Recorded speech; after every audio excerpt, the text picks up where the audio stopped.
আমাদের দেশে যেমন মানুষ মরে গেলে আপনাদের কি হয় জানি না, আমাদের বর্ধমানে এই কেতুগ্রাম পেরিয়ে কেতুগ্রাম আছে, কেতুগ্রামের পরে আপনার ভাতার থানা আছে, কি বুঝলেন, এই যে থানাগুলো আছে মঙ্গলকোট, এখানে লোক মরে গেলে গোয়ালের গরু নিয়ে এসে জবাই করে খায়। আপনাদের দেশে হয় নাকি? হ্যাঁ, মাশাআল্লাহ, আলহামদুলিল্লাহ, খান, খুব খাবেন। শুনেলেন হাদিসে আছে নবীজি সাল্লাল্লাহু আলাইহি সাল্লাম বলেছেন, যে বাড়িতে মাইয়াত হয় সেই বাড়িতে তোমরা 3 দিন চুলা জ্বলতে দিও না। জোরে বলুন সুবহানাল্লাহ। নবীজি সাল্লাল্লাহু আলাইহি সাল্লাম আদেশ করেছেন, তো তার গোয়ালের গরু, তার ঘরের খরচ আপনি কি করে করবেন? যদি বলেন কি করব, গ্রামের মানুষ চাঁদা একাট্টা করে খানা করো, সেটা তোমারও খাওয়া জায়েজ হবে, মেহমানেরও খাওয়া জায়েজ হবে। বুঝতে পেরেছেন না পারেননি? আমাদের কিন্তু আলাদা। আমি একটা জানাজায় গেছি, আত্মীয়, ভাতার থানায়, কবরস্থানে দেখছি পাউরুটি, কলা আর মিষ্টি। আমরা এগুলো কি করবে গো? বলছে ওই সব মাটি দিতে আসবে, তাদেরকে নাস্তা করাবো। আমি বলি তোর বাপ মরেছে না, বিয়ে হচ্ছে বে? বিয়ে হলে নাস্তা করায়, মরে গেছে তা নাস্তা করাতে হবে? তোল এগুলো। এই সমস্ত কুসংস্কার, যেমন আমাদিকে মৌলবিদিকে কেউ ফোন করে না, বেটার বিয়েতে করবে না, বিটির বিয়েতে করবে না, কোনো সময় করে না, করে কুরবানির সময় করে না, করে না। বেলডাঙ্গা হাট থেকে আমাকে ফোন করছে কুরবানির সময়, হুজুর ভালো আছে? ভালো আছে। কি হয়েছে বলো? কোথায় আছেন? মাদ্রাসায়। একটা মশলা বলেন তো। আমি বলি দেখো দেখিনি কি মশলা এই সকালবেলায়। বলে হুজুর একটা গরু না একটু পা টেনে টেনে চলছে, কুরবানি হবে তো? আমি বলি অসুবিধা নাই, কিনেলে ও যেমন পা টেনে চলছে, তুই পা টেনে টেনে জান্নাতে ঢুকবি। আমি বলি হাটে আর ভালো গরু নাই? বলে আছে হুজুর, মানে ওটা 5000 কম হচ্ছে। তাহলে ঠিক কুরবানির সময় সিং ভাঙাটা, কান কাটাটা, নেজ কাটাটা, খুঁড়াটা মানে দামে কম দে, মৌলবিকে জলা ফোন করে যদি কোনো রকম হ্যাঁ বলে দেয় তা সালা মেরে দিলুম ছক্কা, ফেরে পড়বি তা তু পরগা। আমি তো আর চোখে দেখছি না কি পা টানছে, কি পা খুঁড়া হচ্ছে, আন্দাজে বলতে হবে আমাকে। ওই জন্য এখন তো কুরবানি আর কুরবানি নাই, রেডিমেড মাল সব। কুরবানি রেডিমেড জানেন কি আছে? কেরলে, হ্যালো নাসির, আমার একটা ই দিয়ে দিস তো, ভাগ দিয়ে দিস, ফোন পেতে টাকা মেরে দিচ্ছি, গোশটা কি করব? ও গোশ যা পারিস করে দিস। এটার নাম হচ্ছে ফোন পে কুরবানি। কি বললেন? রেডিমেড। এখন তো রেডিমেড কুরবানি। কালকে কুরবানি, আজকে গরু নিয়ে চলে এলো, সকালবেলায় কুরবানি হয়ে গেল। ওই জন্য তো আমাদের কুরবানি কিরকম জানেন? নামাজ পড়ে এসি লুঙ্গি ছেসে ধরবে সালা, ফেলবে সালা, জবাই করবে সালা, দিয়ে সালাতে কুরবানি হয়ে গেল। ঠিক বলছি না ভুল বলছি? শুনেলেন? ওই জন্য কোরআনে আমার আল্লাহ রাব্বুল আলামিন বলেছেন, হে আমার নবী, পৃথিবীর মানুষকে বলো সাবিকুনাস সাবিকুন উলাইকাল মুকাররাবুন ফি জান্নাতিন নাঈম সুল্লাতুম মিনাল আউয়ালিন ওয়া কালিলুম মিনাল আখিরিন। হে আমার বিশ্ব নবী, তাদেরকে বলে দাও তাদের মধ্যে কম সংখ্যক এবং তোমাদের পূর্ববর্তীদের মধ্যে থেকে বেশি সংখ্যক লোক জান্নাতে প্রবেশ করবে। কেন শুনেলেন? আপনি কুরবানি দিচ্ছেন আজকে গরু কিনে কালকে, আর আপনার দাদু কুরবানি দিয়েছে 1 বছর গরুটাকে পেলে, তাকে খাইয়ে, তার উপরে মহব্বত জাগিয়ে যখন বিসমিল্লাহ আল্লাহু আকবার বলে জবাহ করবে, ঘরের গিন্নির সেই মালিকের চোখ দিয়ে পানি পড়বে, আমার মহব্বতের জিনিস চলে যাচ্ছে। হযরতে ইব্রাহিম আলাইহিস সালাতু ওয়াস সালাম হযরতে ইসমাইলের উপরে যখন ছুরি চালাতে গিয়েছিলেন, রুমালটা চোখের পানিতে ভিজে গেছে, রুমালটা যে রুমালটা চোখে বেঁধেছিলেন, রওয়ায়েতে আছে হযরতে ইসমাইলকে আল্লাহ সরিয়ে নিলেন আর জিবরিল আমিনকে বললেন, আমার নবীর হাতের তলায় জান্নাত থেকে দুম্বা নিয়ে গিয়ে ভরে দাও। জোরে একবার বলুন সুবহানাল্লাহ। দুম্বার উপরে ছুরি চালিয়েছে, আর আপনি আজকে কিনছেন কালকে কুরবানি দিচ্ছেন। শুনেলেন বাবা, এরপরে দেখবেন অনলাইন কুরবানি হবে। কি কুরবানি বললাম? অনলাইন কুরবানি হবে। অনলাইন কুরবানি কিরকম জানেন? ও দেখবেন ফ্লিপকার্টে কুরবানি হবে। ফ্লিপকার্টে কি বুঝলেন? লিখে দিবে আমার একটা ভাগ কত পড়বে, 7300। ওকে, মাল চলে আসবে রেডিমেড তোমার ঘরে। আরে বউ রেডিমেড পাবেন, পাওয়া যাবে না? ফোন পেতে বউ পাওয়া যাবে। আরে হাসছেন আপনারা, বাস্তব বলছি। শুনেলেন কেন? নবীজি সাল্লাল্লাহু আলাইহি সাল্লাম এগুলো সব কিয়ামতের আলামত। আজকে জানেন রুগা বেশি কেন? আমাকে দেখছেন আমার 34+, আমি চ্যালেঞ্জ ছুড়ে বললাম 50-এর পরে আমি আর জলসা করতে পারবো না। আমার আব্বার 78-80 ঢুকে গেল, এখনো পর্যন্ত পুরনো চাল ভাতে বাড়ে। কেন জানেন? খাঁটি ঘরের দুধ খেয়েছে, 10টা 12টা করে গায়, ঘরের তৈরি গুড়, ঘরের চাষ করা ডাল, ঘরের চাষ করা চাল। আর আপনারা যে মিলের চালগুলো খাচ্ছেন, আমি বলবো না কি খাচ্ছেন, কিন্তু ক্যান্সার খাচ্ছেন। লেখেলে আমার ঘরের সামনে পশ্চিমবাংলার সবথেকে বড় রাইস মিল আমার ঘরের পাশে, লাল বাবা গোল্ড, ভদ্রেশ্বর রাইস মিল, পশ্চিমবাংলার সবথেকে বড়, আমার বাড়ির পাশে। 300 কোটি টাকার প্রজেক্ট। আপনি যান, রবার পালিশ আর পাউডার পালিশ মারছে চালেতে। যারা ঘরের চাল খান তাদের আয়ু একটু বাড়বে, পেটটা বেশি দিন ভালো থাকবে। সব থেকে বেশি ক্যান্সারের রুগী বাঙালি। আপনি গিয়ে দেখে আসুন, আমি চ্যালেঞ্জ ছুড়ে বললাম। আমি গেছি টাটা মেমোরিয়ালে। তার কারণ সব 2 নম্বরই। সকালবেলায় এইটুকু বেগুনটা আছে, রাতের বেলায় ইঞ্জেকশন মেরে সকালবেলায় এত বড়। ঠিক বলছি না ভুল বলছি? তা আপনি বিষ খাচ্ছেন না তো কি খাচ্ছেন? সকালবেলায় ফুলকপিটা এইটুকু, ইঞ্জেকশন ঠুকে দিয়ে কালকে সকালবেলায় এত বড় হয়ে গেল। সে ফুলকপি মার্কেট, আপনি বিষ খাচ্ছেন। কেন বলছি শুনেন। আমি 1 তাড়ি লাল শাক নিয়ে গেছিলাম বেলডাঙ্গা থেকে সেদিনে বাড়িতে। তো আজকে আমি বললাম, পরশু নিয়ে গেছে, আজকে একটু বানাও। বানিয়েছে, একদম পুরো ওষুধ গন্ধ করছে, খেতে পারলাম না। তখন বুঝতে পারলাম এটা খাওয়াটাই বিষাক্ত। ওই জন্যে আপনি যদি নিজে সবজি চাষ করে খান, তার মূল্য আলাদা। আমার ভাই, একটা কথা মাথায় রাখবেন, আল্লাহ আমাদেরকে হেফাজত করুক। ইমান কিভাবে ধ্বংস করছে বেঈমান কাফেররা। আপনারা মনে করছেন এই মোবাইলটা এমন একটা জিনিস, আপনি আমার জলসা বার করুন ইউটিউবে, আমার সাথে সাথে 3-4টা নোংরা মেয়ের ফটো ওখানে দিবে। আসবে না? আসবে না? চলে আসবে। আমি ইউটিউবার দিকে অনুরোধ করছি, বিশেষ করে কোনো মেয়ের ছবি দিবেন না মৌলবীদের সাথে। কি বুঝলেন? আমি এক জায়গায় আমার বিয়ের কথা বলেছি, একটা যে কোনো মেয়ের হুজুর নিজের বইয়ের ঘটনা বলবে, ওই মেয়েটা আমার বউ। আমার বউ দেখলে কি বলবে, তুমি আবার বিয়ে করেছো। ঠিক কি না? বড় কষ্ট লাগে। ওই নোংরা মেয়েটার ফটো আমার সাথে কি করে দিস মৌলবীর সাথে? বড় কষ্ট লাগে। শুধু তাই নয়, এরা এমন এমন ফটো দিচ্ছে ইউটিউবাররা, দুঃখ লাগে, কষ্ট লাগে। আমি অনুরোধ করব যে এমন কোনো থ্যাম্বেল বানাবেন না কেউ যেন ঠেস পায়, বানাবেন না। আমার সব ব্যান্ডটা ছাড়ুন, আমি ভয় খাই না, কিন্তু থ্যাম্বেলে কোনো মেয়ে ছেলের ছবি দিবেন না, কোনো মেয়ে। যেহেতু আপনারা আমার স্ত্রীকে দেখেননি, আমি আমার স্ত্রীর কথা বললেও আপনি বলতে পারেন, লিখবেন হুজুর নিজের স্ত্রীর কথা বলল, এইটুকু লেখুন। ছবি দিবার কি প্রয়োজন আছে? কষ্ট লাগে। আমার ভাই, ইসলামে এই মোবাইলটা এত ডেঞ্জারাস। অর্ধেক ছেলে কলেজে যাওয়ার পরে, বিয়ের আগে আমাদের অর্ধেক ছেলেমেয়েরা এই মোবাইলের দ্বারা নিজেদের যৌবনকে নষ্ট করে ফেলছে। তার কয়েকটা কারণ দেব। এই মুর্শিদাবাদের সব থেকে বড় ভাইরাস যেটা ছড়িয়েছে, শিক্ষিতরা শোনো, সেটার নাম হচ্ছে কি জানেন? সমকামী। সমকামী এই ভাইরাস আমার বর্তমানেও মুসলমানদের মধ্যে ছড়াই নাই, এটা আমি গর্ব করে বলছি। আমি কেন বলছি? কয়েকটা কলেজের ছেলে আমার সঙ্গে দেখা করেছে, আমাকে একটা অ্যাপস লোড করে দিয়েছে। আপনি যেখানে থাকবেন অ্যাপসটা খুললে বুঝতে পারবেন সেখানে কটা মুসলিম ছেলে যুক্ত আছে। তাদের নাম উঠে যাবে, কোন জায়গায় আছে, কত মিটারের মধ্যে উঠে যাবে, আমি বুঝতে পারি। আমি এখানে এসে খুলে দেখেছি কমপক্ষে 30টা মুসলিম ছেলে এই 50 কিলোমিটারের মাথায় আছে।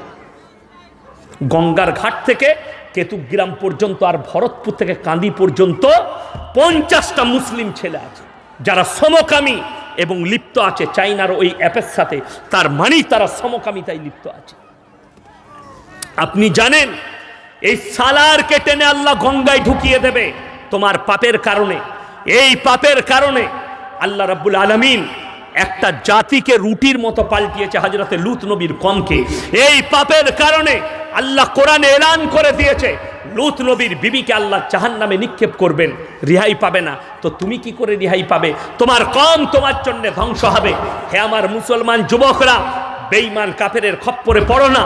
আমি শুনেলেন, আমি বলতে পারি না, যেহেতু ভারতের সুপ্রিম কোর্ট রায় দিয়েছে সমকামীর, ওই জন্য আমার কষ্ট, আমার দুঃখ। মুসলমান যুবক যুবতীর জন্য আমি কখনো বলতে যাব না সমকামিতাকে যে এটাকে নিষিদ্ধ করুন। কেন? সরকার রায় দিয়েছে, তার পক্ষে বলার আমার, বিপক্ষে বলার আমার দরকার নেই। আমার বলার উদ্দেশ্য আমি আমার জাতিকে সাবধান করব, ঠিক কি না? আমি প্রত্যেকটা ভাইকে বলবো নিজেদের পরিবারকে সাবধান করুন, সন্তানদিকে সাবধান করুন, বেঈমান কাফেরদের খপ্পরে পড়ো না। আজকে আমাদের মুসলমান ছেলেরা তা না হলে 1 জানুয়ারি পালন করতো না, 25শে ডিসেম্বর পালন করতো না, মুসলমান তোমার পিকনিক হতো না। তুমি পিকনিক করতে যাচ্ছ, আপনারা সন্তানকে পয়সা দিচ্ছেন যে যা পিকনিক করে আয়, আপনারা সন্তানের হাতে টাকা দিচ্ছেন যা ফিস্ট করে আয়। কখনো করবেন না। কেন? 1 মুহররম আপনাকে ভালো লাগলো না, 10ই মুহররম আপনাকে ভালো লাগলো না। আরে 1 মুহররম একজন ছেলে আমাকে লিখেছে হ্যাপি নিউ ইয়ার 2023। তাকে বললাম আল্লাহ তোমাকে হেফাজত করুক। সে বসো কিন্তু আমার কাছে ক্ষমার চেয়ে নিয়েছে, হুজুর আমি জানি না, ক্ষমা করে দিবেন। আমি বললাম আল্লাহ তোমাকে ক্ষমা করুক, আল্লাহ হিদায়েত দেখ। কেন? তুমি আমাকে ওয়েস করবে 1 মুহররম, যেটা আরবি তারিখ, যেটা আল্লাহর কাছে মকবুল মাস। চলে পড়ুন সুবহানাল্লাহ। এটা তুমি ওয়েস করো, আমাকে ভালোবাসা দাও, শুভেচ্ছা দাও। কোন দিনে? 1 মুহররম। আজকে মুসলমান 1 বৈশাখ গেলে নববর্ষ পালন করে না করে না? দোকানে কলা গাছ টাঙায়, অনেকজন টাঙায় না? আপনাদের দেশে কলা গাছ টাঙায়, ফুল টাঙায়। এটা তুমি কোথায় পেলে? একবার মৌলবীকে জিজ্ঞেস করলে না যে এটা চলবে কি না? এই সমস্ত শিরক থেকে, বেদাত থেকে আল্লাহ আমাদের কওমকে হেফাজত করুক। জোরে বলুন আল্লাহুম্মা আমিন। আল্লাহ তাআলা আমাদের সকলকে, আল্লাহ তাআলা এই দিনের উপরে প্রতিষ্ঠিত করুক। জোরে বলুন ইনশাআল্লাহ। সবাই নামাজ পড়বেন, হাত তুলে বলুন ইনশাআল্লাহ। মাশাআল্লাহ, সবাই নামাজি হন। যুবক দিকে বলছি নামাজি হও, আর যুবক দিকে বলছি দাড়ি রাখো। আমাদের সমাজের ছেলেদের শুনেলেন, আপনারা একটা ফতোয়া দেন। ইমাম সাহেব কই? ইমাম সাহেব কই গো? ইমাম সাহেব কোথায়? নাই, বাইরে আছে, কাজ মিটুচ্ছে। ঠিক আছে, আলহামদুলিল্লাহ।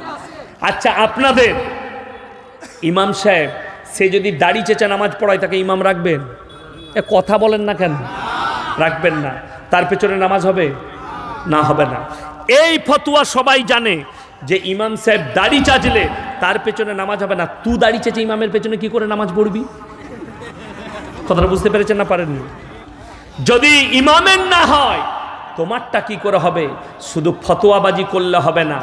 ইমামের জন্য দাড়ি কাটা হারাম, দাড়ি চাচা তোমার জন্য হালাল, কোথা থেকে ফতোয়া পেলে? তোমার জন্য জায়েজ, কোথা থেকে ফতোয়া পেলে? আমার ভাই, ইমাম সাহেব যদি সিগারেট খাই বলেন তার পেছনে নামাজ হবে না, তো তুই বিড়ি টেনে কি করে ইমামের পেছনে নামাজ পড়িস? কথাটা বুঝতে পারেননি আমার?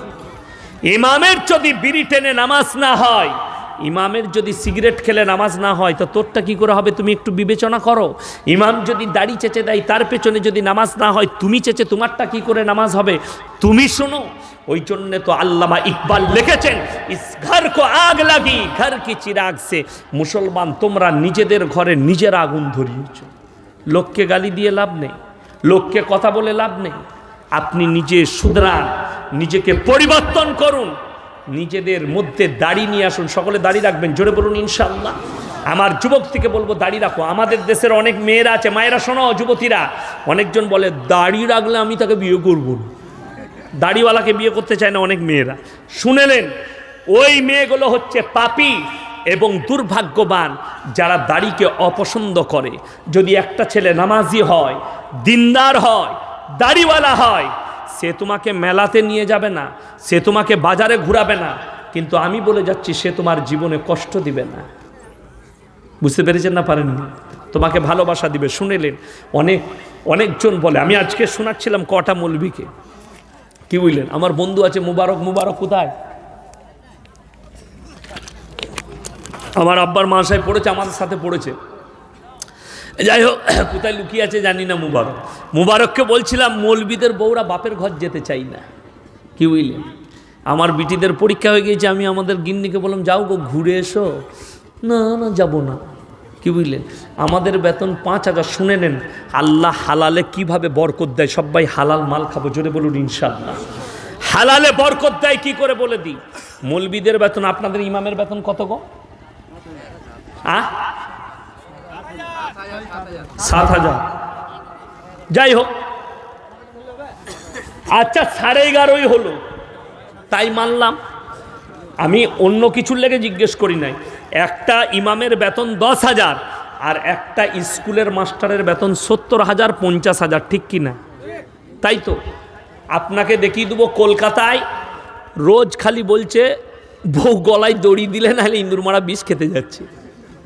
আমাদের বউ কিন্তু ইন্দুর মারা বিষ খাই না 8,000-এ। আমি 8,000 টাকা বেতন পাই আমার মাদ্রাসায়, কিন্তু কোনো মৌলবীর বউ কেন বলে দেওয়ার পর শুনেলেন মাস্টার সাহেব আপনার 50,000-এ বরকত দিবে, আপনার 30,000-এ বরকত দিবে। কখন? শুনেন, বুখারী শরীফের রেওয়ায়েতে আছে, আমার নবী বিশ্ব নবী বললেন, যারা আল্লাহর রাস্তায় থাকবে, যারা দিনের পথে থাকবে, আল্লাহ মৃত্যুকাল পর্যন্ত তাদেরকে ইজ্জতের রুজি দান করবেন। জোরে বলুন সুবহানাল্লাহ।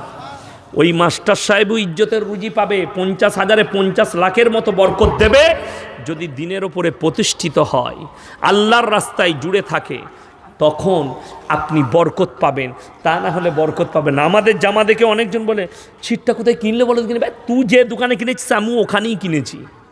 খালি এখলাসের বরকত। তোমার মৌলবীর জামা ছিট, এখলাস, এখলাস করো।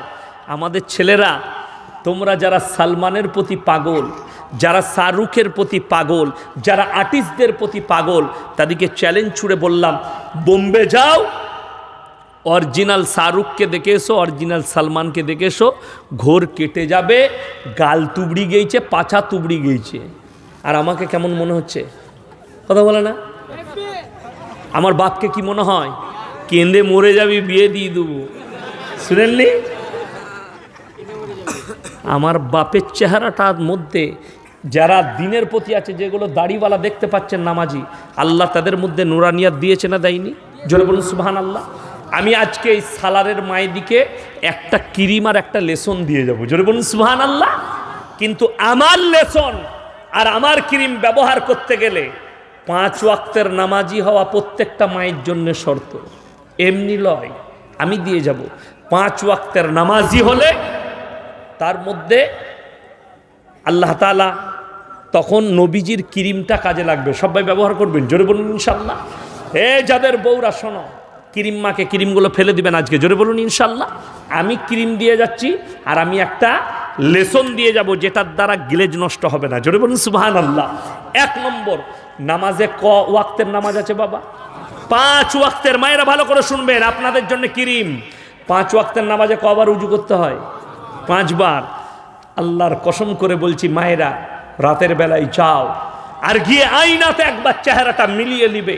আমি 40 দিন সময় দিয়ে গেলাম। 40 দিন আয়না দেখো না, 41 দিনের মাথায় আয়নায় মুখটা দেখবে। তুমি 5 ওয়াক্তের নামাজি হবে। 40 দিন পরে আল্লাহ তোমার চেহারার নুরানিয়াত বাড়িয়ে দেবে। জোরে বলুন সুবহানাল্লাহ।